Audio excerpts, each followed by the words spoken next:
부활하신 주님의 증인인가? 왜 나는 증인의 삶을 살지 못하는가? 예, 오늘 어, 이 주제를 가지고 한번 제 자신의 믿음과 또 여러분의 믿음을 한번 시험하고 확정하는 시간이 되길 바라면서 준비하였습니다.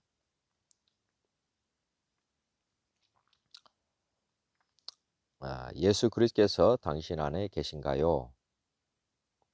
고린도후서 13장에 너희는 믿음 안에 있는가? 너희 자신을 시험하고 너희 자신을 확증하라. 예수 그리스도께서 너희 안에 계신 줄을 너희가 스스로 알지 못하느냐? 그렇지 않으면 너희는 버림받은 자니라. 아, 믿음 안에 있는가? 뭐라고 되어 있냐면 너희 자신을 시험하라고 되어 있습니다. 시험하라. 시험하라. 또 하나는 자신을 확증하라. 증거를 잡아라 그 말씀입니다. 왜 그러냐면 예수님이 우리 안에 계시지 않는다면 뭐 하다고요? 버림받은 자가 될 것이기 때문에 그렇습니다. 버림받은 자가 되면 어, 저희가 예수님을 지금 믿고 살지만은 궁극적으로는 주님과 함께 영원한 나라 천국에서 주님과 함께 이제 사는 것 아닙니까? 근데 우리가 믿음을 이렇게 시험하고 확증하지 않았어 나중에 버림받는 자가 된다면 얼마나 애통한 일이 되겠습니까? 마태복음 7장에도 보면 너희가 주여 주여 한다고 해서 말이 됐는데 어, 우리가 지금 주님으로 늘 고백하고 살지만 마지막에 주님께서 우리를 모른다 했으면 하면 정말 낭망한 일입니다. 그렇다고 주님 앞에 섰을 때 이걸 뒤집을 수도 없고 다시 돌아갈 수도 없는 상황 아니겠습니까? 그래서 저희가 주님 앞에 가기 전에 반드시 해야 될 일 중에 하나는 어, 시험하고 확증하는 이 일이 아닌가 해서 저도 제 믿음을 점검하고 또 여러분도 점검하는 시간이 되기를 바랍니다. 아, 자신의 믿음 체크리스트라고 해서 제가 한번 쭉 열거해 봤습니다. 이 주제 하나하나를 다룬다는 뜻은 아니고요. 한번 체크리스트니까 한번, 한번 보겠습니다. 아, 우리가 믿음을 가질 때 신념으로 믿는가? 예, 신념으로 믿는가? 예수님의 제자들이 예수님을 따랐다. 어, 어떤 사람은 신념으로 따라갈 수도 있고요. 또 하나 예수님을 주관적 체험으로 믿는가? 즉 체험을 가지고 우리가 믿음을 가져갈 수도 있습니다. 아, 그리고 세 번째는 예수님이 하나님이신 객관적 증거가 무엇일까? 우리가 막연히 예수님을 믿을 수 있습니다. 성경 말씀을 그대로 받아들인다. 보지 않고 믿는 믿음이 크다. 뭐 이러니까 그냥 그 말씀이 있다 보니까 예수님을 믿을 때 의심하지 않고 그냥 믿는 경우가 많습니다. 근데 어, 이런 객관적 증거를 얻지 않고 앞에 신념과 체험으로 어, 그렇게 믿는 경우가 있을 수 있는데 한번 어, 있습니다. 그 다음에 4번 성경 말씀이 하나님의 말씀이라는 증거가 무엇입니까? 성경 말씀이 하나님이 쓰신 책이라고 이제 우리가 단정 짓고 성경을 지금 보고 있지 않습니까? 당연히 하나님 말씀이라고 생각하는데 어, 우리 믿음을 가질 때는 하여튼 하나님의 말씀이라는 증거가 필요합니다. 그런데 우리가 증거를 가지고 있는가? 또 하나님이 살아계신 분이라는 증거가 무엇인가? 예, 즉 우리가 믿고 좀 주관적 체험도 하고 뭐 이렇게 할 수 있는데 하나님이 살아계신 분이라는 증거가 뭘까? 아, 그것도 한번 생각해 보시기 바랍니다. 또 하나 부인하며 도망쳤던 제자들은 순교자로 변화시킨 사건이 무엇일까? 부인하면서 도망쳤죠. 예수님의 제자들이 십자가에 달리실 때 베드로는 또 세 번이나 부인을 하는 사건이 일어납니다. 어, 근데 베드로가 나중에 어, 사도행전을 보면 유대인들 앞에서 설교하는 내용이 나옵니다. 어, 이렇게 변화시킨 사건이 무엇입니까? 나의 주인은 누구입니까? 나입니까? 아니면 예수님입니까? 아니면 그 무엇입니까? 한번 생각해 보시고. 하나님의 관점에서 죄는 무엇입니까? 하나님의 관점에서, 우리의 관점에서 죄라고 하는 것하고 하나님의 관점에서 죄는 무엇일까? 한번 생각해 보시고. 그다음에 예수님을 믿지 않으면 지옥으로 보내시는 이유가 무엇입니까? 예수님을 믿지 않으면 지옥으로 보낸다. 어, 한번 생각해 보시기 바랍니다. 이렇게 큰 죄가 되는가? 예수님을 믿지 않는 게 왜 이렇게 큰 죄가 되는가? 또 예수님을 믿지 않는 것이 왜 죄가 되는가? 이렇게 죄가 되기 때문에 이게 지옥으로 보내죠. 어, 세상 모든 세상 문제에 대한 해답이 있는가? 세상 문제가 엄청나게 많은데 모든 세상 문제에 대한 해답이 있는가? 또 모든 사람이 행복하게 살 수 있는가? 아, 어떻게 생각하십니까? 이 하나하나 주제 시간 두고 한번 검토해 보시기 바랍니다. 또 죽은 이후 천국과 지옥이 있다는 것을 어떻게 믿을 수 있습니까? 천국과 지옥이 성경에는 나옵니다. 예, 죽은 이후 천국과 지옥이 있다는 것을 어떻게 믿을 수 있는가? 믿긴 믿어야 되는데 증거가 무엇이냐 그 말입니다. 그다음에 14번 예수님과 나는 어떤 관계인가? 예수님과 나는 어떤 관계입니까? 성경이 믿을 만한 책, 하나님의 책인 증거가 무엇입니까? 예, 모든 사람이 믿을 수 있도록 하는 하나님의 승부수는 무엇입니까? 하나님의 승부수. 온전한 믿음, 흔들림 없는 믿음은 어떻게 만들어집니까? 흔들리지 않는 믿음. 지금 죽어도 천국에 간다는 확고한 믿음의 근거는 무엇입니까? 지금 죽어도 천국에 확실하게 간다. 나도 모든 사람도 온전하게 변할 수 있는가?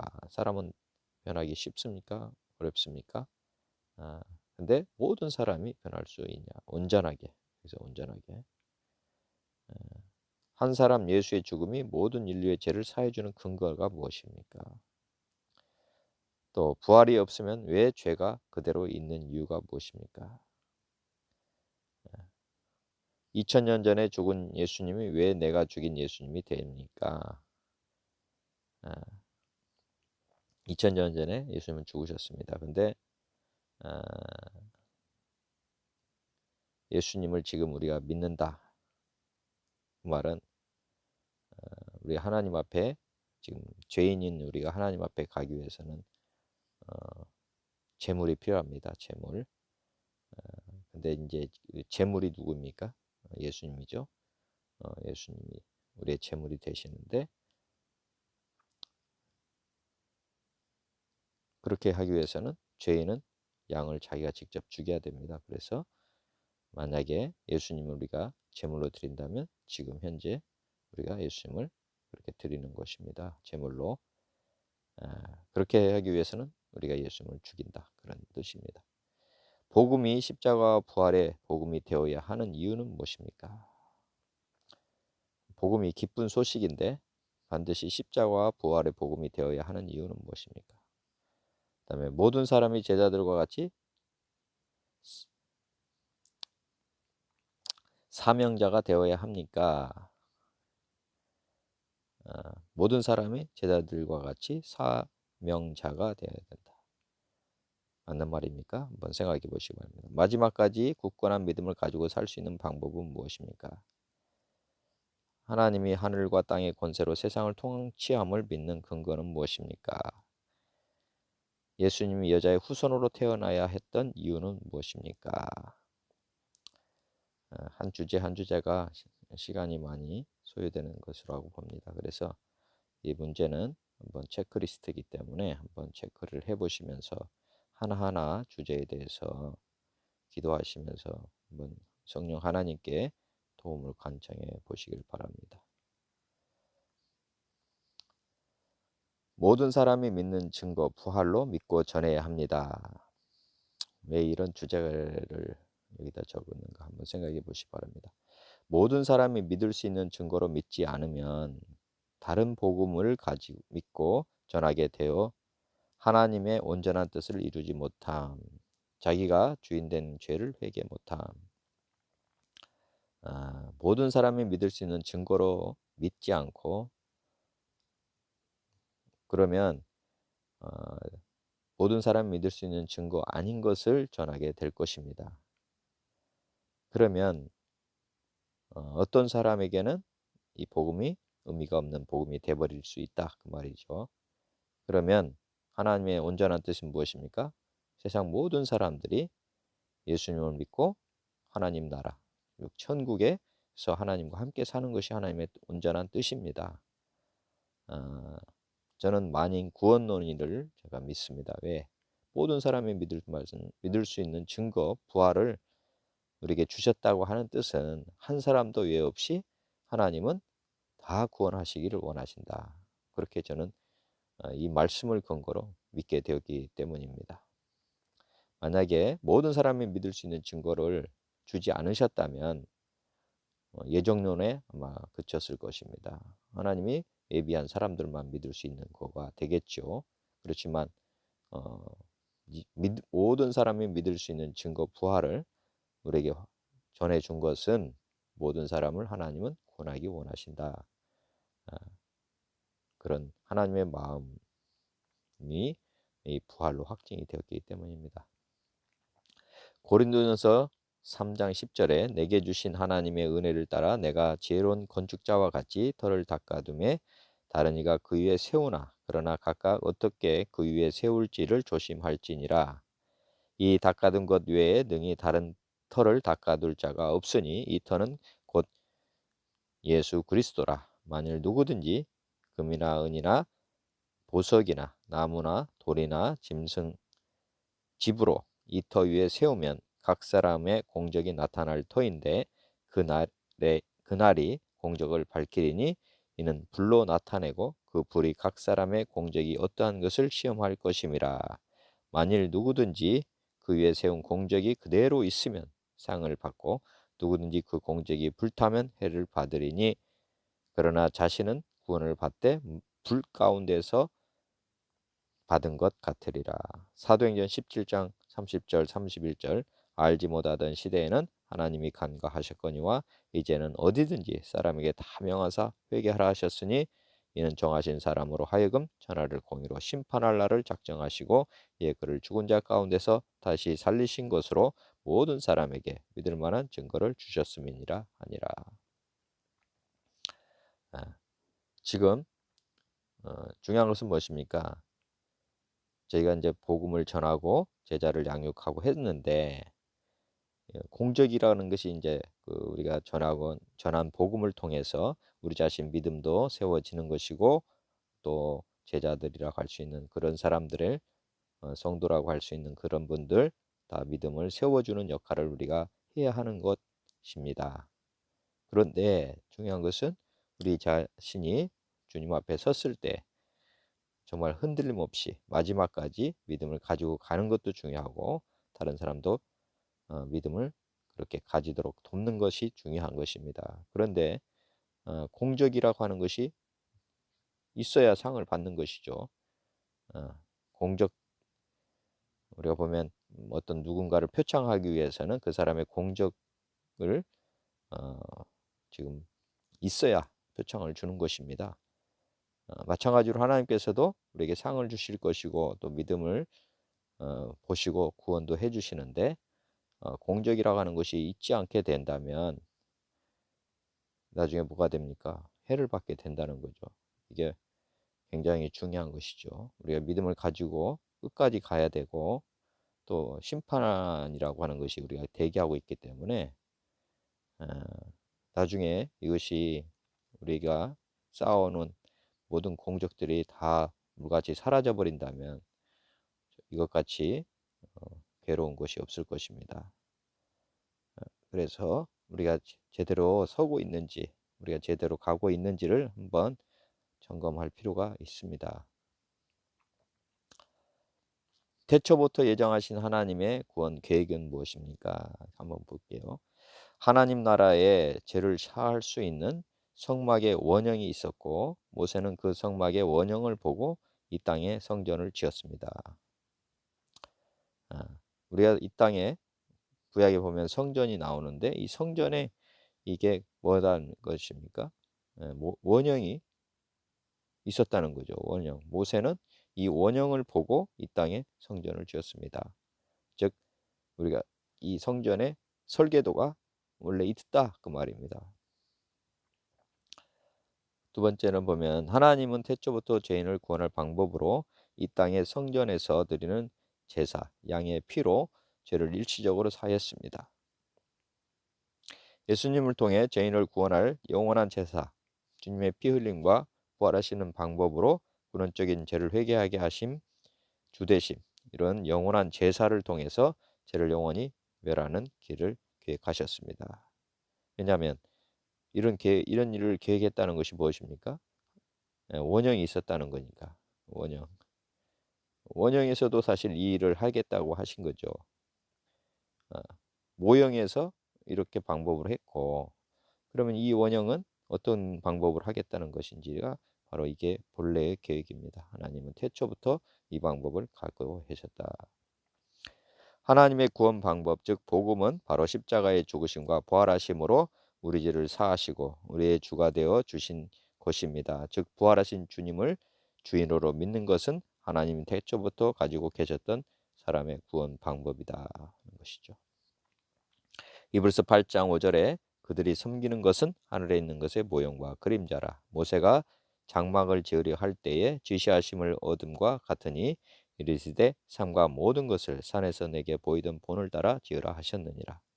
히브리서 9장 23절 그러므로 하늘에 있는 것들의 모형은 이런 것들로서 정결하게 할 필요가 있었으나 하늘에 있는 그것들은 이런 것들보다 더 좋은 제물로 할지니라. 즉 원형이 하늘나라 성막에서는 더 좋은 제물로 한다는 거죠. 더 좋은 이것들보다 더 좋은 이것들이라면 양들이죠. 피 흘림. 우리가 피 흘려서 드리는 이런 것들보다 동물의 제물보다 더 좋은 제물로 할지니라. 더 좋은 제물은 바로 예수님이 죽으시고 부활하신 하나님의 아들. 이보다 더 좋은 제물이 어디 있겠습니까? 구체적인 구원 방법 구약에 보면 하나님이 살아계심을 광야 40년 동안 나타내 주셨습니다. 성전과 증거계를 통해 믿도록 이렇게 준비를 하셨던 거죠.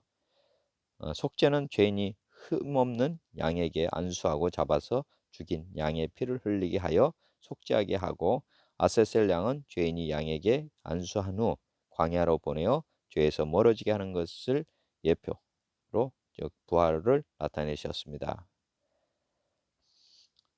구약에서는 모형으로 두 가지 방법을 썼다는 건데, 양의 피와 그다음에 아세셀 양, 광야로 이렇게 살려서 보내는 그런 내용들이 나오는데, 이 내용이 바로 이제 죄를 멀리 보내는 그런 걸로서 부활을 예표합니다. 속죄 양은 예수님의 죽음을 예표하고 아세셀 양은 부활의 주를 예표한다. 신약에서 모든 사람이 믿을 수 있는 증거 십자가의 죽으심과 부활의 증거로 믿게 하셨습니다.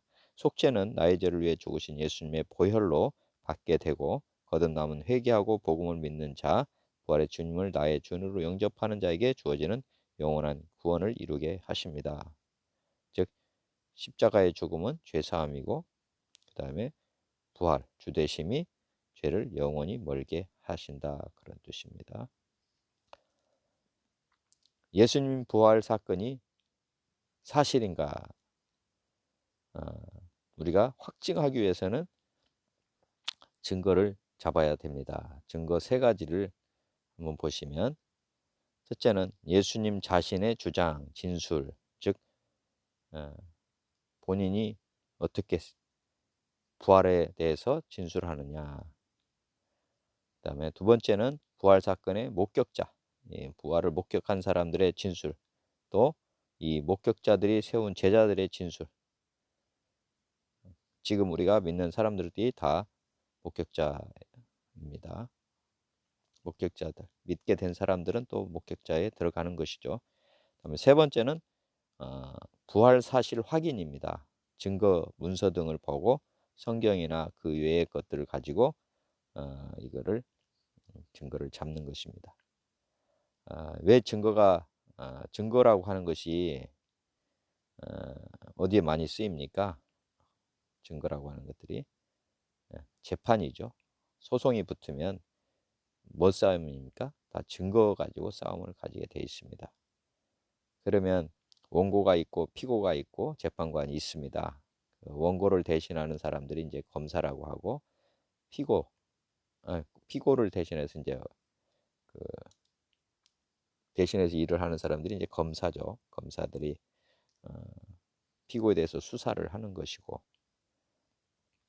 원고라고 하면 뭐 피해자라고 할 수 있는데, 중요한 것은 재판할 때는 다 증거 가지고 재판할 수밖에 없습니다. 그래서 원고가 제시한 증거, 피고가 제시한 증거, 어, 어떤 증거가 더 확증적인 증거가 되느냐에 따라서 재판은 확정이 됩니다. 우리가 주님 앞에 섰다 한번 가정을 해보시면, 우리가 주님 앞에 섰을 때 증거를 제시하라고 할 거로 저는 생각이 됩니다. 왜냐하면 하나님이 심판을 한다 할 때는 반드시 증거의 중심으로 해야 한다고 봅니다. 왜냐? 세상에서도 재판을 할 때 증거를 가지고 재판을 하는데, 하나님이 공의 하나님이신 하나님께서 증거 없이 재판할 수는 없을 거 아니겠습니까? 그러면 중요한 것은 예수님이 모든 사람이 믿을 만한 증거, 부활, 이렇게 확정적으로 지금 이렇게 우리에게 남겨주셨습니다. 어, 바리새인, 그다음에 서기관들이 하나님이신 증거를 계속 요구했을 때 예수님이 하신 말씀이 뭡니까? 요나의 표적밖에는 없다. 더 이상 보여주지 않겠다. 수많은 이적과 기적을 보여줬지만은 그것들을 믿지 않고 있었고, 그래서 예수님은 더 이상 서기관과 바리새인들에게 증거를 더 이상 보여주지 않고 나중에 죽으시고 부활하시는 이 사건, 즉 요나의 표적밖에는 너에게 보여줄 표적이 없다. 이렇게 말씀을 한 내용이 복음서에 쭉 기록이 되어 있습니다. 이렇게 하나님께서 이런 증거를 본인 직접 심판하시는 하나님께서 그렇게 말씀하신 걸로 지금 보면, 우리도 이 요나의 표적이 얼마나 우리의 믿음을 확증하는데 중요하냐 하는 것을 한번 어, 깨달으시고, 이 세 가지 주제를, 증거의 3요소라고 한 요 세 사항에 대해서 심도 있는 검토를 하시면 심판 받으실 때, 하나님 앞에 섰을 때 결정적인 증거를 제시할 수 있을 것으로 생각이 됩니다. 그리고 부활이 사실이 되기 때문에 심판주를 이 땅에서부터 만나고 또 그분과 함께 이렇게 살아간다면 심판이 넘어가는 것이죠. 그래서 어, 확증, 우리가 믿음이 있는 걸 확증을 하는데 가장 중요한 증거가 바로 예수님의 부활입니다. 자, 모든 사람이 믿을 수 있는 증거, 부활. 구하라 그리하면 너에게 주실 것이요, 찾으라 그리하면 찾아낼 것이요, 문을 두드리라 그리하면 너에게 열릴 것이니. 마태복음 7장 7절에 이렇게 나와 있고요. 증거를 잡고자 결심하면 잡을 수 있도록 성령 하나님이 꼭 도와주십니다. 부활의 증거를 가지고 믿도록 하신 하나님의 마음과 부활을 목격한 제자들의 관점에서 성경을 바라보는 것이 매우 중요합니다. 그러면 모든 사람이 믿을 만한 증거, 부활을 주셨기 때문에 모든 사람이 믿을 수 있도록 하나님께서는 이미 이런 마음을 가지고 주님 앞에 나오는 사람들을 다 하나님께서는 구원시켜 주실 것으로 저는 믿습니다. 또한 보혜사 성령님께서 이 부활의 증거를 잡을 수 있도록 도와주시리라 저는 믿습니다. 부활 사건에 대한 증거 수집 방법. 아까 앞에서 증거의 3요소 할 때 첫째는 예수님의 주장이 성경에 쭉 나와 있는데 제자들과 사는 동안 부활을 것을 예언한 내용들이, 즉 요나의 표적이라고 말씀하시는 그런 내용들이 쭉 나와 있습니다. 마태복음 16장 21절에 이때로부터 예수 그리스도께서 자기가 예루살렘에 올라가 장로들과 대제사장들과 서기관들에게 말한 많은 고난을 받고 죽임을 당하고 제3일에 살아나야 할 것을 제자들에게 비로소 나타내셨다. 어, 이제 제자들에게 뭐를 말합니까? 제3일에 이제 죽었다가 살아난다 하는 말씀을 이제 생전에 하시죠.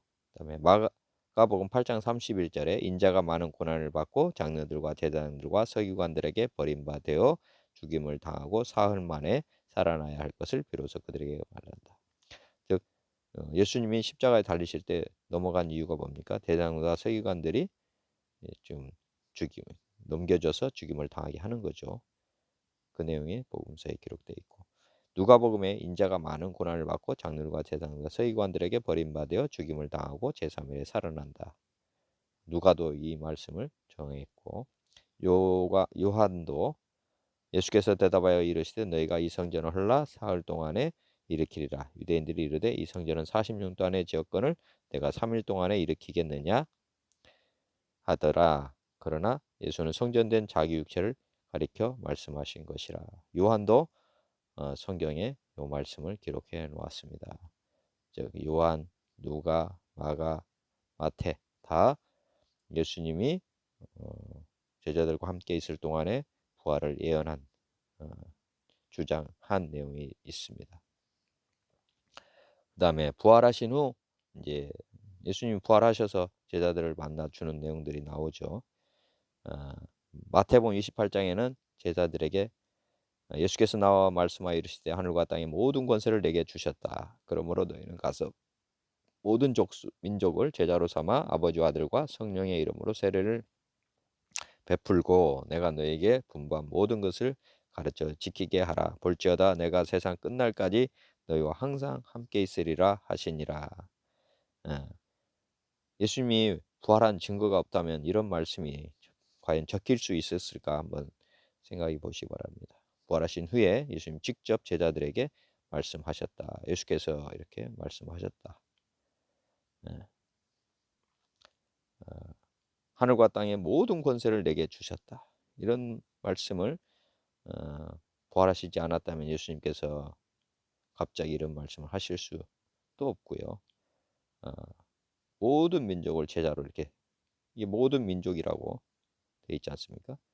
즉 모든 사람이 믿을 만한 증거가 있기 때문에 이제 모든 민족을 이렇게 품고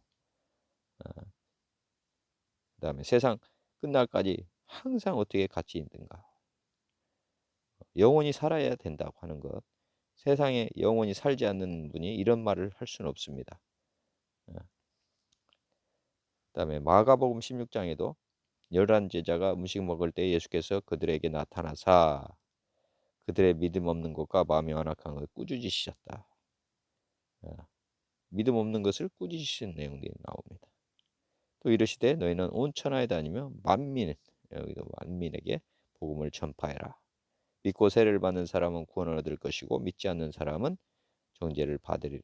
이는 자기가 살았던 것을 본 자들의 말을 믿지 아니함이로라. 믿는 자들에게는 이런 표적이 따르리니 곧 그들이 내 이름으로 귀신을 쫓아내고 새 방언을 말하고 뱀을 집어 올리고 무슨 독을 마실지라도 해련받지 않고 병든 사람에게 손을 얹은즉 나으리라.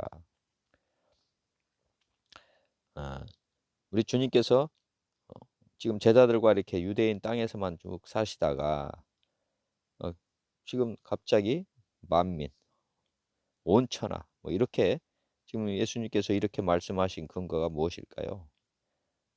부활하시셔서 영원히 살지 않으시며 또 하나님의 증거를 나타내 주시지 않았다면 그냥 한낱 유대인의 왕으로, 유대인에서 이적과 기적을 베풀었던 한 사람으로 머물렀을 것인데 이렇게 말씀하신 배경에는 아까 말씀드렸지만은 부활하셔서 하나님이시기 때문에 하나님이 증거를 나타내 주셨기 때문에 제자들에게도 마음을 활짝 넓혀서 세상 온천하를 바라보게 하신 것이라고 저는 믿습니다. 부활하시지 않았다면 이런 말씀을 예수님이 남겨놓지 않으셨을 것입니다. 구체적인 내용을 보면 지금 아까 그 부활하신 후 하신 말씀들이 또 누가복음에도 나와 있습니다. 누가복음, 마태, 마가, 누가 뭐 다 있는데 누가복음에는 상당히 많은 말씀이 나와 있습니다. 예수께서 이르시되 너희가 길 가면서 서로 주고받는 이야기가 무엇이냐 하시니 두 사람이 슬픈 빛을 띠고 머물러 서더라. 이르시되 미련하고 선지자들이 말한 모든 것을 마음에 더디 믿는 자들이여 그리스도가 이런 고난을 받고 자기의 영광에 들어가야 할 것이 아니냐 하시고 이에 모세와 모든 선지자의 글로 시작하시어 하여 모든 성경에 쓴 바 자기에 관한 것을 자세히 설명하시니라. 예수께서 이르시되 어찌하여 두려워하며 어찌하여 마음에 의심이 일어나느냐. 내 손과 발을 보고 나인 줄 알라. 또 나를 만져보라. 영은 살과 뼈가 없으되 너희 보는 바와 같이 나는 있느니라. 이 말씀을 하시고 손과 발을 보이시니 그들이 너무 기쁘고 아직도 믿지 못하고 놀랍게 여길 때에 이르시되 여기 무슨 떡이 여기 무슨 먹을 것이 있느냐 하시니 이에 구운 생선 한 토막을 드리니 받으사 그 앞에서 잡수시더라. 또 이르시되 내가 너희와 함께 있을 때에 너에게 말한 바 곧 모세의 율법과 선지자의 글과 시편에 나를 가리켜 기록된 모든 것이 이루어져야 하리라 한 말이 이것이니라 하시고 이에 그들의 마음을 열어 성경을 깨닫게 하시고 또 이르시되 이같이 그리스도가 고난을 받고 제3일에 죽은 자 가운데서 살아날 것과 또 그의 이름으로 죄사함을 받게 하는 회개가 예루살렘에서 시작하여 모든 족속에게 전파될 것이 기록되었으니 너희는 이 모든 일의 증인이라. 네. 지금 어, 예수님께서 이렇게 나타나시고 하신 일이 하신 말씀이 보니까 모든 성경에 쓴 바 자기에게 관한 것을 자세히 설명하셨다. 또 이 여기 나오는 내용이지만은 이 부활하신 몸 자체도 제자들에게 확증을 시켜 주십니다. 즉 꿈이냐 생시냐 뭐 이렇게 볼 여지가 있거든요. 그리고 후대를 위해서도 예수님은 어 이런 구체적으로 손과 발을 이렇게 확인시키고 또 먹는 것까지 다 보여주시고 하는 이유는 제자들도 세워야 되지만 믿음을 세워야 하지만 성경을 통해서 예수님께서는 저희 같은 사람들도 믿음을 세울 필요가 있기 때문에 구체적으로 이 몸에 대한 것도 부활하신 몸에 대한 것도 어떤 몸인지를 다 확증을 시켜 주셨습니다. 그래서 먹을 것을 가지고 또 먹기도 하는 내용이 나옵니다. 그리고 살과 삐가 없으되 보는 것 같이 있다 이렇게 어, 제자들 앞에서 몸을 확인시키고 또 하나 부활한 몸이 이런 몸이 되는 것 먹을 것을 또 드실 수 있구나 하는 것까지도 다 누가복음에는 이 누가복음을 기록할 때 그 이 증거 중심으로 했다 그랬죠. 누가는 역사적 사실 관점에서 이 성경을 쭉 기록했기 때문에 이 몸에 대해서도 그때 팩트죠, 팩트. 제자들 이렇게 또 예수님이 직접 보여주시고 만지게 하고 또 식사하는 것 그런 것까지 또 구약에 예언된 말씀이 실제로 이루어졌다 하는 것들을 역사적 관점에서 쭉 기술을 해 놓으셨습니다. 예수님께서 얼마나 우리를 생각하는 마음인지 이 누가복음의 말씀을 통해서 더 자세히 이렇게 기록하셔서 우리에게 얼마나 하나님이 더 우리를 아끼고 사랑하신지를 느낄 수가 있습니다. 또 누가복음 24장 29절에 49절에 볼지어다 내가 네 아버지께서 약속하신 것을 너에게 보내리니 너희는 위로부터 능력으로 입혀질 때까지 이 성에 머물라 하시니라. 예수께서 그들을 데리고 베다니 앞까지 나가사 손을 들어 그들에게 축복하시더니 축복하실 때에 그들을 떠나 하늘로 올려지시니 사도행 1장 3절에 그가 고난 받으신 후에 또 한 그들에게 확실한 많은 증거로 친히 살아계심을 나타내사 40일 동안 그들에게 보이시며 하나님 나라의 일을 말씀하시니라. 사도 함께 모이사 그들에게 분부하여 이르시되 예루살렘을 떠나지 말고 내게서 들은 바 아버지께서 약속하신 것을 기다리라. 요한은 물로 세례를 베풀었으나 너희는 먼 날이 못되어 성령으로 세례를 받으리라 하셨느니라. 그들이 모였을 때에 예수께서 여쭈어 이르되 주께서 이스라엘 나라를 회복하심이 이때니까 하니 이르시되 때와 시기는 아버지께서 자기의 권한에 두셨으니 너희가 알 바 아니요 오직 성령이 너에게 임하시면 너희가 권능을 받고 예루살렘과 온 유대와 사마리아의 땅 끝까지 이르러 내 증인이 되리라 하시니라. 이 말씀을 마치시고 그들이 보는 데서 올려져 가시니 구름이 그를 가리어 보이지 않게 하더라. 아, 누가복음 24장의 후반부에 예수님께서 이제 하늘로 이렇게 올려져 가시죠. 이것도 이제 누가가 사실 관점에서 기록해 놓으신 겁니다. 약속하신 것 이렇게 올라져 가시면서 보혜사 성령을 너에게 보내 주시겠다. 그래서 위로부터 능력이 입혀질 때까지 이 성에 머물러라. 이렇게 하나님께서 명령하셔서 제자들이 사도행전에 보면 예루살렘 성에 모여서 기도하는 내용이 나오는데 이렇게 예수님이 이 말씀을 하셨기 때문에 그들이 모여서 있었던 것입니다. 축복하신 후에 그들을 떠나 하늘로 올려지셨다. 하늘로 올려진다는 뜻은 우리가 보는 가운데 쭉 올라간다 하는 것은 무슨 실체가 있기 때문에 이런 일이 벌어지는 것입니다. 십자가의 죽으심으로 끝났다면 이런 글이 기록될 수가 없을 것입니다. 그 다음에 이 사도행전에 보면은 이제 고난 받으신 거는 이제 십자가의 죽으심을 얘기하시는 거고요. 그들에게 확실한 많은 증거로 친히 살아계심을 나타냈다. 앞에 나와 있던 내용이지만은 생선을 드시는 거나 몸을 이렇게 만져보게 하는 거나 뭐 이런 내용들이 어, 확실한 많은 증거, 즉 부활하셨다고 하는 확실한 많은 증거를 친히 나타내 주셨습니다. 즉 부활하신 분이 우리 제자들에게 나타나지 않았다면 어떻게 이게 확증이 되겠습니까? 아, 예수님께서 그렇게 나타나셔서 확인을 시켜줬기 때문에 확증이라고 할 수 있습니다. 증거를 친히 살아계심을 나타내 주셔서 어느 정도 했냐면 40일 동안 그들에게 보이셨습니다. 40일이라고 하면 우리가 완전한 수라고 볼 수 있습니다. 예수님의 믿음을 제자들의 믿음을 세우는데 필요한 기간 이렇게 보시면 좋을 것 같습니다. 믿음을 세울 수 있는 충분한 기간을 가지고 이렇게 확증을 시켜 주셨다. 또 하나는 예수님께서 부활하셔서 하신 말씀이 뭐예요? 하나님 나라에 대해서. 즉 우리가 나그네 같은 이 땅에서의 삶이 다들 마감을 할 텐데 궁금한 것이 저도 마찬가지지만은 이 땅에서는 궁금한 게 별로 없습니다. 그렇지만 우리가 천국에 대한 것을 기대는 못 담아 가지고 계실 것입니다. 그래서 천국 간증이 많이 있죠. 많이 있는데 저도 어, 볼 수만 있으면 보고 싶다 하는 게 제 마음의 소망입니다.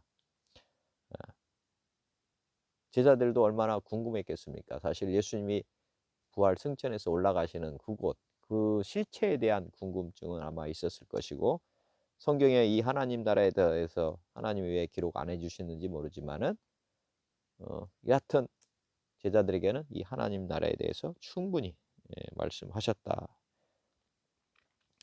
이렇게 나옵니다. 그리고 이제 그 제자들에게 분부를 하죠. 어, 아까 했듯이 예루살렘에 머물러라. 그래서 오순절 사건이 지금 이제 그러니까 한 10일 이후에 성령이 오시는 것이죠. 예수님이 죽으시고 50일 만에 이제 성령이 임하시니까 한 10일 동안 아마 기도할 때 기도한 후에 이제 성령님이 다들 오시는 것이죠. 요한은 물로 세례를 베푸지만은 뭡니까? 성령으로 세례를 이제 오순절 마가의 다락방에서 성령 세례를 다 받으시죠.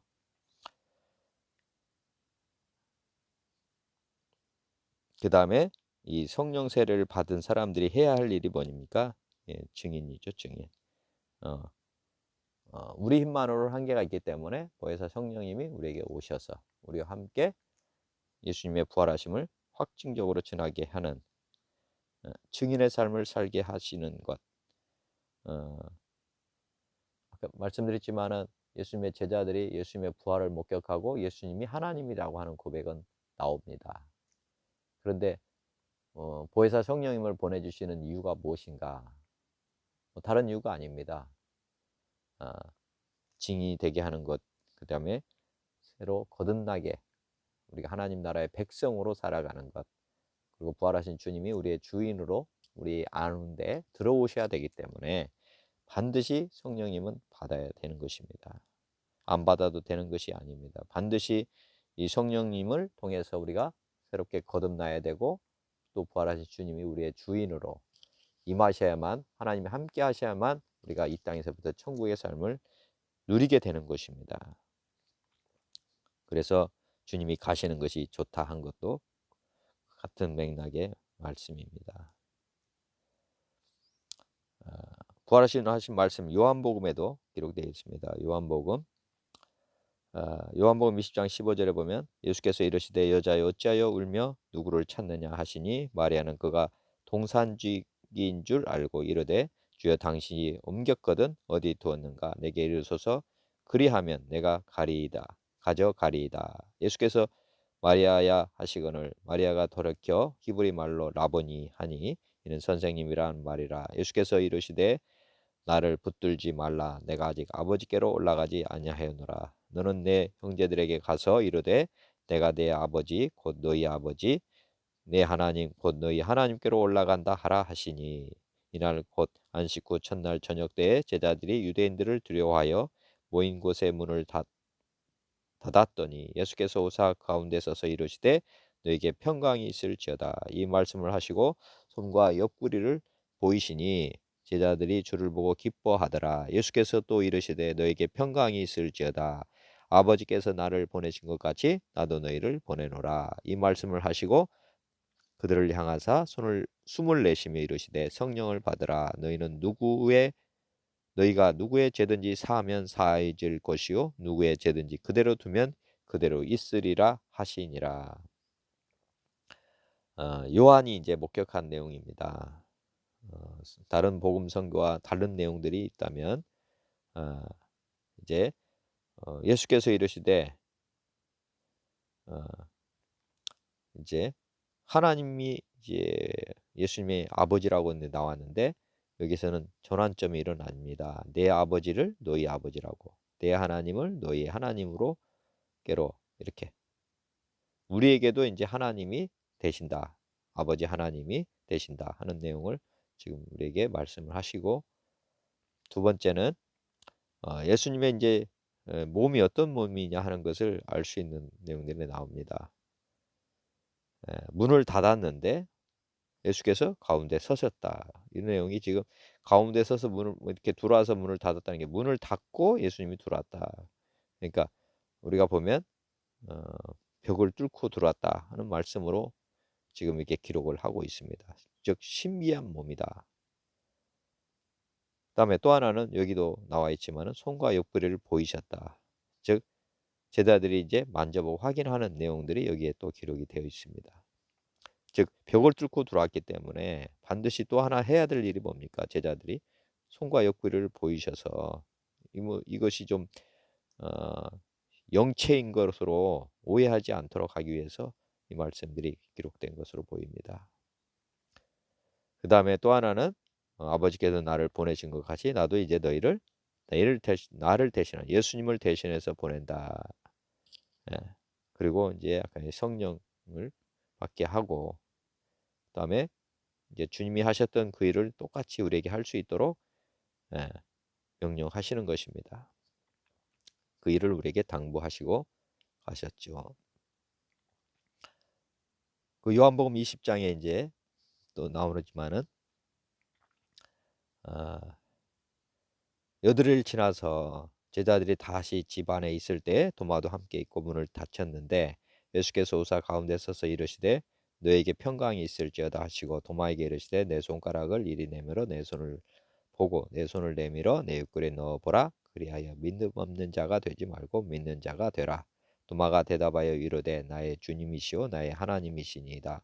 예수께서 이르시되 너는 나를 본고로 믿느냐 나를 보지 못하고 믿는 자들은 복되도다 하시니라. 즉 이제 20절 후반부네요. 후반부에 이 도마가 예수님의 부활을 의심하고 있었기 때문에 예수님께서 도마에게 나타나는 내용입니다. 나타나신 내용, 도마에게 손에 못 내 손가락을 이리 대면 내 손을 보고 그다음에 내 옆구리에도 넣어보라. 창자국이죠. 창을 찔렸던 곳 손가락을 넣어봐라. 그래서 믿음 없는 자가 되지 말고 믿는 자가 되라. 즉 제자들이 하는 말을 믿어라. 왜냐하면 제자들이 다 확인을 했지 않습니까? 예수님이 직접 나타나시고 만져보기도 하고 먹이는 것까지 보여주기도 하고 다 이렇게 제자들이 확증을 한 사건을 전했는데도 불구하고 도마는 의심을 했습니다. 그래서 예수님께서 다시 12제자 중에 한 사람인 도마에게 나타나서 확증을 시켜주는 내용입니다. 이런 말씀이 기록된 이유는 도마와 같은 의심을 가지는 현재 우리의 살아가는 사람들을 위해서 우리 주님께서 도마를 통해 이렇게 확증을 해주신 것으로 저는 믿습니다. 그리고 이제 다시 이제 제자들도 믿어라. 그다음에 도마를 통해서도 믿어라. 이런 이제 볼 필요가 없다는 것이죠. 왜냐하면 예수님께서 충분히 우리 제자들에게 확증을 시켜 주신 내용이기 때문에 의심 없이 믿을 수 있도록 모든 사람이 믿을 만한 그런 증거를 제자들을 통해서 남겨 놓으셨기 때문에 이제 도마 같은 믿음, 나도 보지 봐야 됩니다. 이렇게 믿는 자들, 어, 이런 자들에게는 또한 나타내 주시지만은 이런 추가적인 증거는 더 이상 필요하지 않은 상황이라 이렇게 이해하시고 성경을 보시면 좋을 것 같습니다. 성경이 부족하지 않은 책이다 하는 내용으로 이 말씀은 저는 바라봅니다.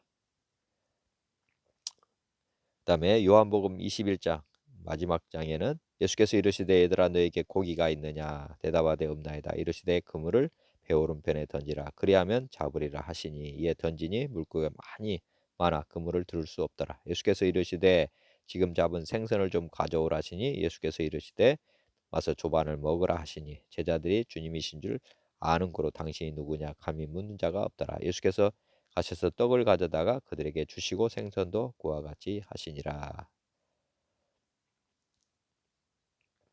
예수님께서 제자들을 이제 어, 그 만나서 이 베드로나 제자들이 다시 고기 잡으러 돌아가 버렸죠. 그래서 이제 갈릴리 바다로 예수님께서 친히 가셔가지고 만나 주시는 내용입니다. 즉 이것도 부활을 확증해 주는 사건 중에 하나라고 저는 봅니다.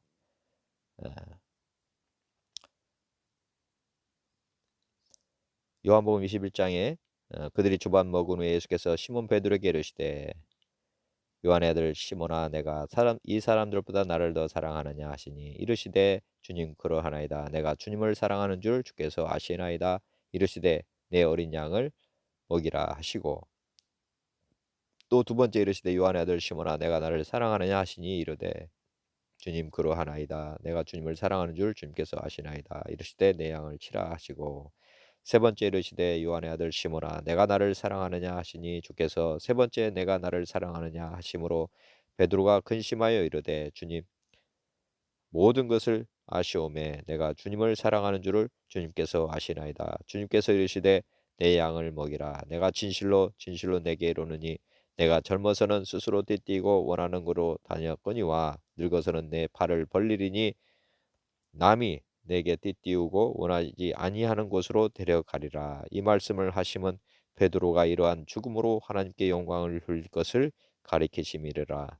이 말씀을 하시고 베드로에게 이르시되 나를 따르라 하시니 예수께서 이르시되 내가 올 때까지 그를 머물게 하고자 할지라도 내게 무슨 상관이냐 너는 나를 따르라 하시더라. 예수님께서 친히 베드로에게 세 가지 에, 물음을 던집니다. 내가 나를 사랑하느냐? 내가 나를 사랑하느냐? 내가 나를 사랑하느냐? 베드로가 3번 예수님을 부인했기 때문에 아마 예수님이 베드로를 사랑하는 마음으로 이렇게 베드로를 다시 한번 위로하고 다시 한번 그 마음에 죄책감이라고 할 수 있죠. 죄책감을 다 씻어주는 내용들이 이렇게 기록이 되어 있습니다. 부활하지 않으셨다면은 이런 말씀이 기록되지 못했겠죠. 사실은 우리 하나님께서 얼마나 자상하십니까? 사실 베드로가 3번 부인하고 평생 후회하면서 살 수도 있었을 것인데 예수님께서 부활하셔서 친히 베드로에게 이 3번의 질문을 통해서 하나님에게 다시 돌아오게 하는 그런 놀라운 일을 하셨고, 사도행전에서 베드로가 이렇게 놀랍게 변화된 이유 중에 하나가 바로 이 요한복음에 이렇게 기록한 예수님이 3번 물으시고 답하는 과정에서 다 치유가 되었기 때문에 담대하게 많은 사람들 앞에서 부끄럼 없이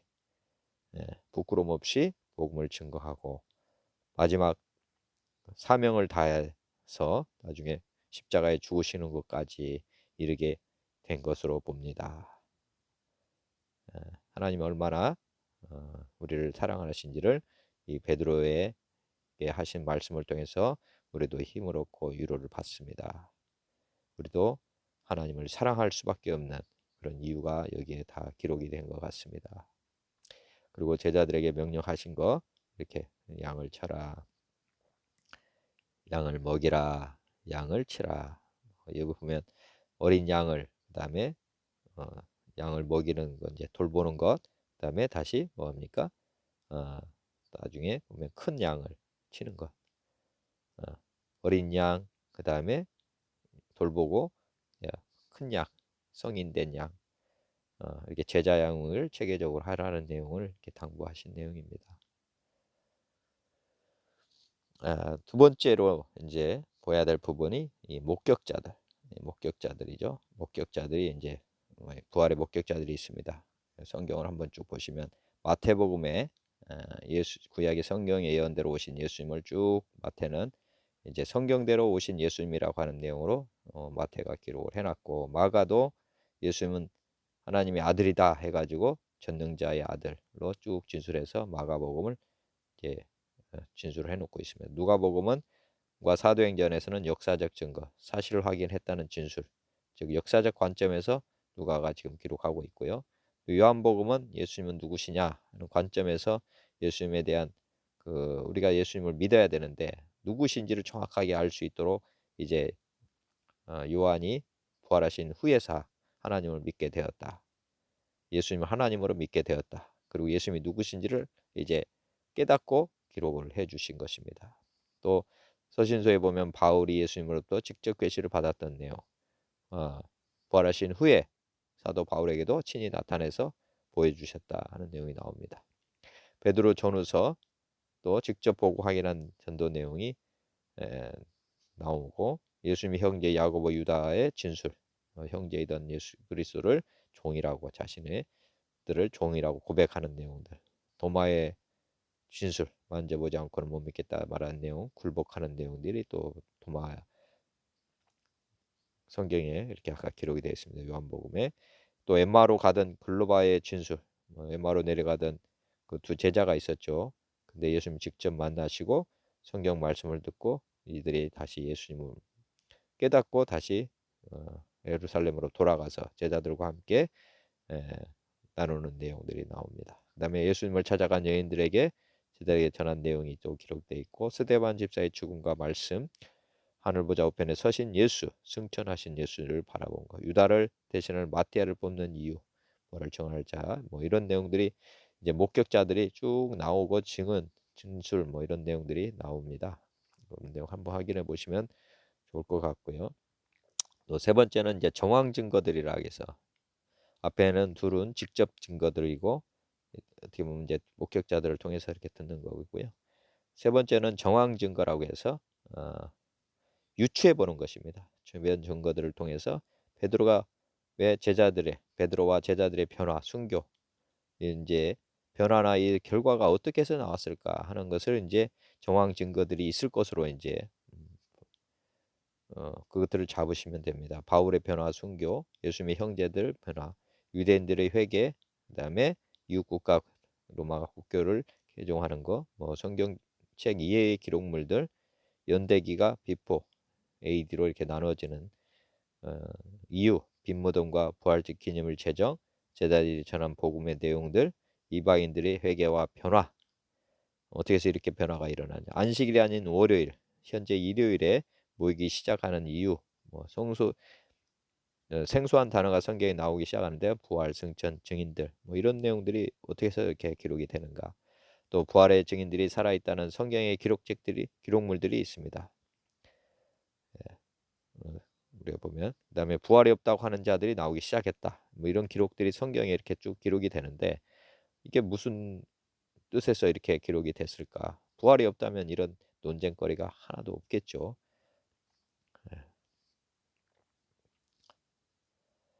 2000년, 2000 이제 지금으로부터 2020년이 되는데 2000년 전 일어난 부활 사건이 당신에게 실제가 되어 회개와 거듭남의 사건이 일어났습니까? 자, 지금 보면 이제 증거를 잡아야 되는 이유 중에 하나는 이 혼이라고 하는 것이 뭐냐면 어, 혼, 혼이 지정의입니다. 지정의. 이 지정의가 이제 어, 혼을 이렇게 보시면 혼은 이 지적, 정적, 의지적인 이런 판단을 통해서 이 선택을 하게 된다는 거죠. 선택하는 데 있어서 결정적인 건 뭐냐면 증거입니다. 자신이 의사결정을 해야 되는데 이런 증거를 통해서 어, 뭐를 해야 되냐면 우리가 하나님 믿기로 작정하는 것, 그렇지 않으면 믿을 만한 것이 못 되면 내가 주인으로 사는 것. 예, 이게 영, 혼, 육이라고 그랬죠. 예, 사람은 영혼 육으로 돼 있는데 영적으로 살 거냐 육적으로 살 거냐는 이 혼에서 선택을 한다는 것을 제가 말씀드립니다. 이 혼이 그만큼 중요하다는 것이죠. 내가 육신적으로 살 것이냐, 즉 내가 주인으로 살 것이냐, 아니면 나보다 더 좋은 주인을 주인으로 모시고 살 것이냐. 그것을 하기 위해서는 이런 지적 굴복이 일어나야 된다. 즉 부활의 증거들이 사실인 것을 잡아서 아, 이게 역사적 사실이구나. 지금 부활하셔서 지금도 살아계시구나 하는 결정적인 증거들을 잡을 필요가 있다. 그러면 지적으로 굴복을 하는 것입니다. 즉 우리가 알게 되고 믿게 될 수 있는 이제 단초가 되는 것이고요. 두 번째, 정적이라고 하면 지금 이제 부활이 이제 역사적 사실이 된다면 부활하신 주님이 지금 살아계신 거 아니겠습니까? 이 정적이라는 것은 감정이기 때문에 예수님과 우리가 관계를 맺어줘야지 이게 또 주인이 되는 거 아니겠습니까? 예수님이 지금 과거의 인물이라면 사실 우리가 이 부활을 입증할 필요가 없습니다. 입증해야 되는 이유 중에 하나는 지금 살아계신 예수님을 만나는 그런 인격적 관계가 형성될 수 있기 때문에 지금 이거를 하는 것이지 그거 아닌 것은 뭐 아무것도 아닙니다. 죽어서 가는 천국을 얘기하고자 하는 것이 아니고 지금 부활하셔서 살아계신 주님과 인격적 관계를 형성할 필요가 있기 때문에 지금 부활을 확증하는 것입니다. 그래서 주님이 나와 관계가 되어야 합니다. 즉 부활하신 주님 앞에 우리가 나아가야 되는 것이고 그리고 부활하신 주님을 진짜 주인으로 인정해야 되는 것입니다. 그리고 마지막으로는 이렇게 관계가 되면 자동적으로 뭐가 됩니까? 예수님의 제자들처럼 굴복을 하게 되는 것입니다. 즉 부활 사건이 실제가 되는 순간 이제 예수님은 살아계신 거 확정이 되는 것이고 부활하신 예수님이 살아계시다면 우리가 기도의 대상이 이제 주님이 되는 것이고요. 그 다음에 주님을 찾으면 만나게 되는 것이고 세 번째는 그러면 굴복은 자연적으로 일어나는 것입니다. 제자들이 예수님이 나타나셔서 믿음을 주니까 어떻게 된 겁니까? 당신은 하나님이시다고. 이게 고백이 자동적으로 터졌습니다. 마찬가지입니다. 제자들과 같은 동일한 절차를 통해서 우리는 주님을 하나님으로, 예수님을 하나님으로 이렇게 고백을 할 때 우리가 구원을 받는 것입니다. 우리 하나님이 우리 안에 들어오지 않으시면 우리는 구원이 없는 것입니다. 그러니까 첫 번째, 너희 안에 예수 그리스도가 없으면 너희는 버림받은 자다. 그 말이 이런 말인 것입니다. 의지적으로 굴복이 되지 않으면 하나님께서는 절대 들어오지 않습니다. 그래서 이 순서를 굉장히 중요하게 생각하시면 됩니다. 어, 그래서 증거 없이 믿는다고 하는 것은 언제든지 뒤집어질 수 있다. 또 이 증거가 없이 하는 것은 약간씩 굴복이 일어나지 않기 때문에 내가 주인인 자리를 차지하고 갈 확률이 굉장히 높습니다. 부활의 주님을 만나는 길이 뭐냐? 인격 관계 형성이 반드시 필요한데 부활에 대한 증거를 붙잡았다면 부활의 주님을 직접 바라보며 대면하기, 부활이 실제가 되도록 도움을 간구하기, 부활의 주님의 음성을 제자들 관점에서 보기, 듣기, 보기, 하나님 아버지의 마음으로 부활을 바라보기, 예수님이 하신 말씀들과 여자의 후손으로 오신 이유 등을 묵상하기, 나는 누구인가 묵상하며 하나님의 관점에서, 제자들 관점에서 바라보기, 요나의 표적밖에 없다는 예수님의 주장, 하나님의 구원 방법에 대해 묵상하기, 하나님의 구원 계획에 대해 이해하기, 죄가 무엇인지 예수님과 자신을 연관해서 보기. 우리가 이제 부활하신 예수님이 우리 믿음의 확고한 반석이 되어야 됩니다. 그러기 위해서는 반드시 이러한 절차를 통해서 믿음을 확증할 필요가 있고 시험해 볼 필요가 있습니다. 직접 증거, 성경대로 부활을 이제 선포한 제자들이 나옵니다. 그런즉 사도행전 2장에 그런즉 이스라엘 온 집은 확실히 알지니 너희가 십자가에 못 박은 이 예수를 하나님이 주와 그리스도가 되게 하셨느니라 하니라. 그들이 이 말을 듣고 마음에 찔려 베드로와 다른 사도들에게 이르되 형제들아 우리가 어찌할꼬 하거늘 베드로가 이르되 너희가 회개하여 각각 예수 그리스도의 이름으로 세례를 받고 죄 사함을 받으라. 그리하면 성령의 선물을 받으리니 이 약속은 너희와 너희 자녀와 모든 먼데 사람 곧 주 우리 하나님이 얼마든지 부르시는 자들에게 하신 것이라 하고 또 여러 말로 확증하며 권하여 이르되 너희가 이 패역한 세대에서 구원을 받으라 하니. 즉 예수님의 제자들은 확실히 이제 부활을 확증을 하고 예수님이 하나님이신 것을 확증을 했습니다. 그래서 예수님이 이제 주인이 되셨고 성령님이 다 내주하시게 되었습니다. 그래서 예수님이 그들 마음 가운데 있었기 때문에 확실하게 선포했습니다. 그래서 이런 단어를 설교 중에 사용한 것입니다. 확실히 알아라. 또 여러 말로 확증하며 권하였다. 어, 증거를 붙잡지 않은 사람은 말에 권위가 없고 권세가 없습니다. 우리가 믿음이 있다고 하지만 증거를 붙잡은 사람과 붙잡지 않은 사람의 차이는 확연히 드러나게 되어 있습니다. 우리의 믿음은 중심을 주님이 보시기도 하고 또 마귀 사단도 이 사람의 믿음에 서 있는지를 알 수가 있습니다. 그래서 그 사람이 하는 행동, 그다음에 그 사람이 하는 말, 그것들은 어떻게 보면 그 믿음의 결과라고 보면 됩니다. 아, 우리가 확증적인 말을 해야 됩니다. 그리고 복음을 확실하게 선포를 해야 됩니다. 그러려면 명백한 증거를 붙잡고 신앙생활을 해야만 합니다. 또 회개를 선포하라. 소망이 로마서 5장에 소망이 우리를 부끄럽게 하지 아니하면 우리에게 주신 성령으로 말미암아 하나님의 사랑이 우리 마음에 부은 바 됨이니 우리가 아직 연약할 때 기약대로 그리스도께서 경건하지 않은 자를 위하여 죽으셨도다. 의인을 위하여 죽는 자가 쉽지 않고 선인을 위하여 용감히 죽는 자가 혹 있거니와 우리가 아직 죄인 됐을 때 그리스도께서 우리를 위하여 죽으심으로 하나님께서 우리에 대한 자기의 사랑을 확증하셨느니라. 제자들 특별히 또 사도 바울이 결정적인 말을 이렇게 했습니다. 사랑을 확증하셨느니라. 즉 십자가의 죽으심과 부활이 얼마나 하나님의 사랑의 표현인지를 안 사람만이 이런 단어를 쓴다고 봅니다. 우리가 예수님을 깊이 사랑하지 않는 이유 그 중에 하나가 바로 이 사랑을 확증하지 못했기 때문입니다.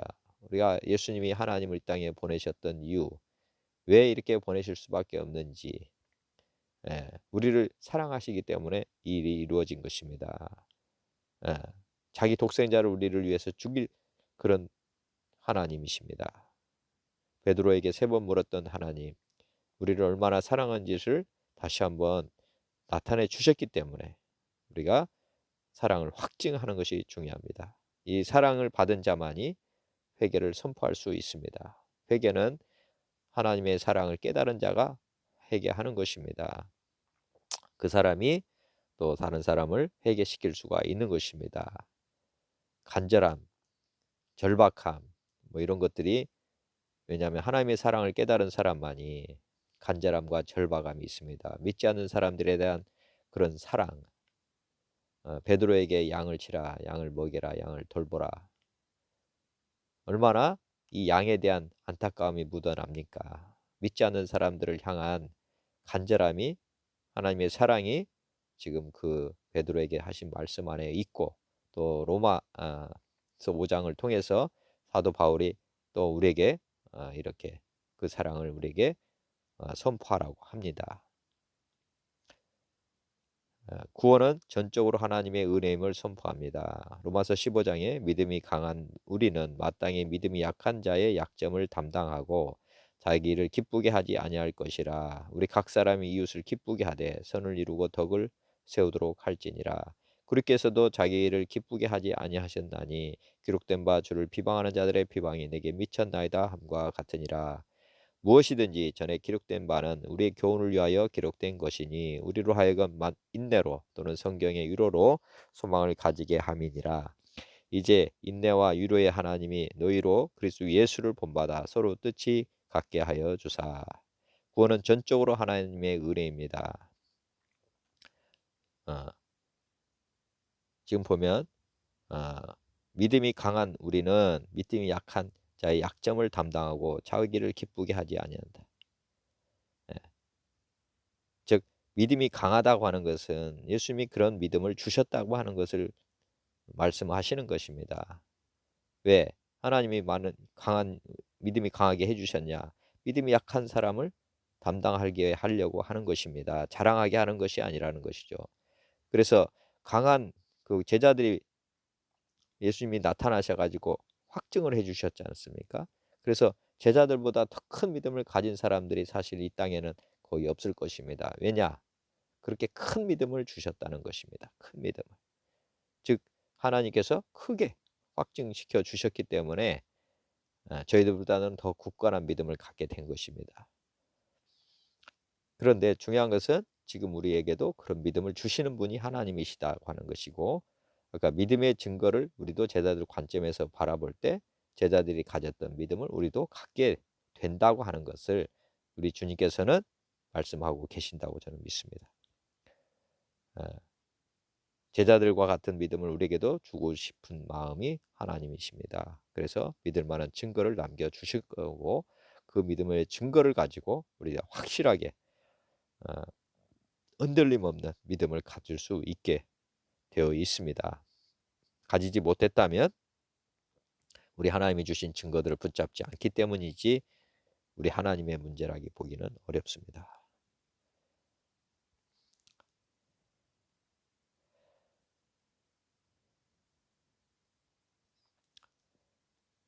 들은 것, 큰 구원의 확증 내용을 유념하여 전파하라. 큰 구원의 확증 내용, 큰 구원의 확증 내용은 참 보면 히브리서 2장에 보면 그러므로 우리는 들은 것에 더욱 유념함으로 우리가 흘러 떠내려 가지 않도록 함이 마땅하니라. 천사들을 통하여 하신 말씀이 견고하게 되어 모든 범죄함과 순종하지 아니함이 공정한 보응을 받았거든. 우리가 이같이 큰 구원을 등한히 여기면 어찌 그 보응을 피하리요. 이 구원은 처음에 주로 말씀하신 바요 들은 자들이 우리에게 확증한 바니 하나님도 표적들과 기사들과 여러 가지 능력과 및 자기의 뜻을 따라 성령이 나누어 주신 것으로서 그들과 함께 증언하셨느니라. 지금 보면 들은 것에 더욱 유념하라. 우리는 들은 것에 더욱 유념해야 됩니다. 즉 우리 제자들을 통해서 전달받은 복음에 더욱 유념을 해야 되는 것입니다. 사도행전 첫째 장에 계속 나오는 것은 예수님의 죽으심과 부활하셨다고 하는 소식입니다. 이것이 예루살렘부터 온 유대 땅까지 다시 전달이 되었습니다. 예수님이 공생애 동안에는 예수님이 소문이 퍼졌습니다. 그때 소문은 어떤 소문이었습니까? 이 땅의 문제를 해결하는 분이라고 하는 소문이 퍼졌던 것이고, 다시 이제 예수님이 부활하신 후에 다시 제자들이 나가서 선포했던 복음은 그런 복음이 아니었습니다. 그래서 그 복음을 계속 전파해서 많은 유대인들이 주께로 돌아왔고 회개가 일어났습니다. 예수님이 따라다녔을 때는 예수님이 하신 내용은 많지만 회개했다는 내용이 거의 없습니다. 왜 그렇습니까? 주인이 바뀌지 않았던 것이죠. 왜냐? 예수님이 하나님의 증거를 붙잡지 않았기 때문에 사람들은 회개를 하지 않았습니다. 못했습니다. 그렇지만 부활하신 후에서 제자들이 회개를 선포하게 했고 제자들도 먼저 회개를 했습니다. 그래서 들은 것을 이제 복음을 그렇게 전했고 유대 온 땅에 이 들은 복음들이 전파되어서 있었던 것이고 히브리서 기자는 들은 것에 유념하라고 다시 말씀을 하는 것입니다. 하나님이 표적들과 기사들과 여러 가지 능력과 및 자기 뜻을 따라 하나님이 표적과 기사들 여러 가지 능력과 자기 뜻을 따라서 성령이 나누어 주신 것으로서 그들에게 함께 증언을 했다. 들은 것을 더 확증시켜 주셨다. 그렇게 보시면 될 것 같습니다. 부활이 사실로 믿어지지 않는다면 지정이 혼의 방해물들을 제거해야 합니다. 혼이라고 하면 내 생각, 지적인 것이죠. 이 생각을 부인해야 됩니다. 즉 부활이 역사적 사실인데도 사실이니까 하나님 말씀을 신뢰할 필요가 있습니다. 그래서 어, 내 생각을 붙잡지 말고 부활이 역사적 사실이므로 증거를 붙잡으라고 하는 거고요. 내 감정을 부인하고 느낌, 체험을 부인하고 부활은 역사적 사실입니다. 내 느낌이나 내 체험과 관계없이 살아계신 하나님은 분명합니다. 그래서 느끼려고 하지 마시고 부활하신 주님을 대면하라는 것입니다. 부활의 증거를 통해서 대면하라는 것이죠. 내 의지, 판단, 선택 부인하고 부활의 이유가 우리의 주가 되시기 위함이었으므로 나를 부인하고 주님을 내 주인으로 이제 같이 정의가 되면 어 이제 내가 붙잡은 것을 다 버려버리고 내가 주인인 것을 버리고 예수님이 주인인 것, 내가 주인인 것, 그다음에 이렇게 돼 있다고 그랬잖아요. 이 선택은 혼이 하는데 역사적 사실들을 붙잡고 예수님 앞에 바로 서서 예수님이 부활하신 이유가 주인 되기 위함이라 하였으니 회개하고 예수님을 주인으로 이렇게 선택을 하면 어, 우리가 역사적 증거를 가지고 예수님을 선택하는 순간 성령님께서 우리 안에 내주하시면서 우리 삶을 온전히 회복시켜 주십니다. 결론적으로 내 자신의 자아 기준보다는 더 높은 기준인 하나님의 말씀에 전적으로 굴복하고 순종하며 살아가면 됩니다. 자기를 부인하고 자기 십자가를 지고 주님만 따라가는 것, 이것은 부활의 주님을 어, 확실하게 믿는 사람만이 할 수 있는 일입니다. 이 세상 신이 못 믿도록 혼미하게 하고 있다.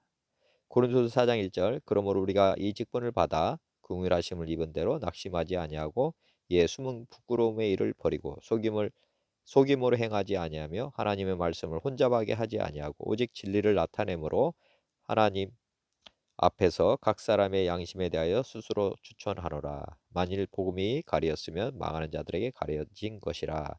그 중에 이 세상의 신이 믿지 않은 자들의 마음을 혼미하게 하여 그리스도의 영광의 복음의 광채가 비치지 못하게 하매니 그리스도는 하나님의 형상이니라. 지피지기면 백전불태라는 말이 있습니다. 저를 알고 나를 알면 100번 싸워도 위태로움이 없으며 적을 알지 못하고 나를 알면 한 번 이기고 한 번 지며 적을 모르고 나를 모르면 싸움마다 반드시 위태롭다는 뜻입니다. 자, 예수님을 믿지 못하게 한다 하는 것은 아까 부활은 모든 사람이 믿을 만한 증거임에도 믿지 못하게 한다면 마귀가 혼미하게 했다는 거죠. 믿지 못하도록 혼미하게 했다고 하는 것입니다.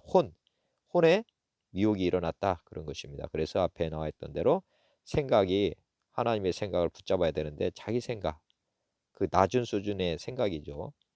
그리고 두 번째 우리 주님 앞에 체험이나 뭐 감각을 통해서 이제 더듬더듬 찾으려고 하는데 그것이 아니고 부활이 확증이 되면 부활하신 주님은 지금도 살아계신 것이 확증이 되니까 담대하게 주님 앞에 나아가라는 것입니다. 그리고 나서 성경 말씀대로 주인으로 이제 굴복을 하는 것이며, 굴복하는 것, 회개하면 우리의 문제가 즉 혼의 미혹이 사라지게 됩니다.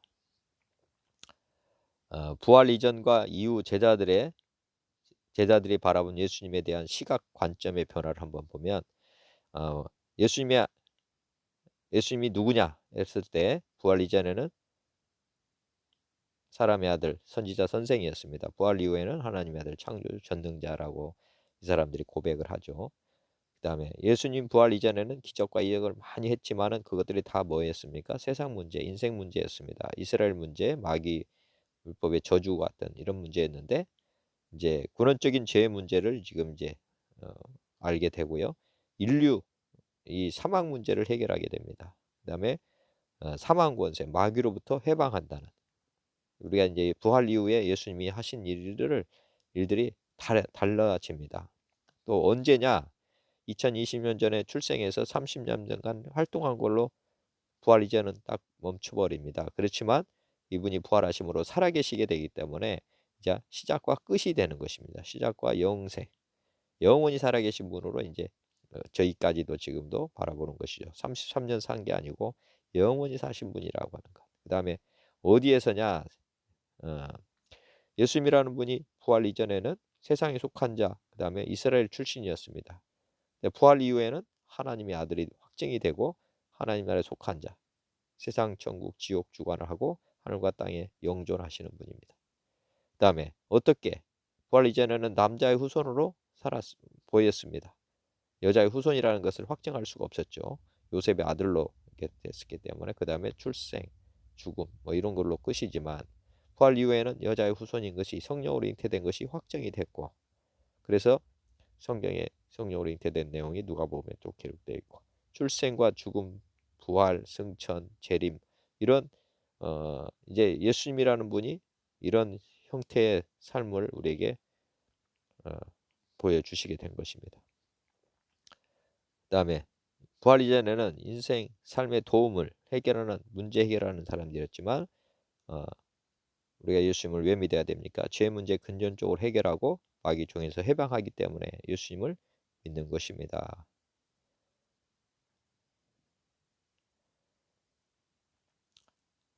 열두 제자가 어떻게 살았는가 보면, 베드로는 로마에서 전도하다가 십자가에 거꾸로 매달려 순교했다는 내용이고요. 안드레는 헬라의 아가야에서 X형 십자가의 줄로 매달려 순교했고, 야고보는 예루살렘에서 가장 먼저 목배임을 당해 순교하였고, 요한만 주님의 예언대로 자기 수명을 다 살다가 세상을 떠났습니다. 요한계시록까지 기록하기 위해서 아마 그런 것으로 보입니다. 빌립은 소아시아 부르기아에서 전도하다가 기둥에 매달려 순교했고, 바돌로메는 알메니아에서 전도하다가 거꾸로 십자가에 달려 순교했습니다. 도마는 인도에 가서 전도하다가 창에 찔려 순교하였고요. 마태는 에디오피아에 가서 전도하다가 참수형을 당해 순교했습니다. 야고보는 성전 꼭대기에서 떨어뜨림을 당해 순교했고, 시몬도 애굽과 유대에서 전도하다가 활에 맞아 순교했습니다. 유다도 바사에 가서 전도하다가 활에 맞아 순교했습니다. 마띠아도 에디오피아에 가서 전도하다가 돌에 맞아 순교하였습니다. 예수님의 제자들이 한결같이 예수님을 증거하고 전하다가 다 순교를 하였습니다. 다 도망갔던 제자들이 이렇게 순교할 수 있었던 이유가 무엇입니까? 그것은 부활이신 주님을 만나서 확증을 했기 때문에 그렇습니다. 예수님이 이분들 안에 계셨기 때문에 이분들은 주님과 함께 주님의 길을 갔던 것입니다. 그들이 스스로 한 것이 아니라 주님이 주인 되어서 그 일을 주님과 함께 하게 하셨던 것입니다. 하나님께서 우리가 부활의 증인 되기를 원하고 바라십니다. 그리고 예수님이 주인 된 삶, 우리가 회개의 삶 살기를 간절히 원하십니다. 우리가 부활의 증인이 되어야 되는 이유는 먼저 우리가 부활의 삶을 살 수 있도록 하시고자 하는 하나님의 뜻인 줄 믿고 감사드립니다. 마치도록 하겠습니다. 하나님 아버지 고맙고 감사합니다. 아, 모든 사람이 믿을 만한 증거 부활을 통해서 우리 삶이 회개하게 되고 또 회개한 사람이 세상에 나가서 하나님의 아들로서 복음을 증거하고 전파하게 되는 아버지 하나님 증인의 삶을 살 수 있게 하시는 하나님의 계획 또한 오늘 깨닫습니다. 이제 온전히 부활의 증인으로 서게 하여 주시고 아버지 하나님 주님 다시 오실 때까지 이 사명을 끝까지 감당해 갈 수 있도록 주님 도와주시옵소서. 모든 것을 주님께 감사드립니다. 예수님의 이름으로 감사하며 기도 올리옵나이다. 아멘.